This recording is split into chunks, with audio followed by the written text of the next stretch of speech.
Tere! Tere! Mis su nimi on? Kaisa. Kui vana sa oled, Kaisa? 4-aastane. Sa tulid siia nii suurde teatrisse. Mis sa siin tegema hakkad? Tantsima.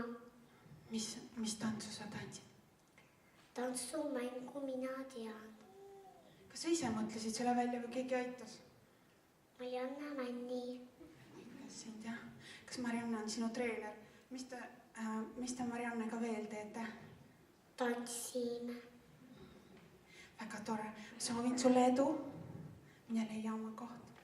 Head tantsu nautimist.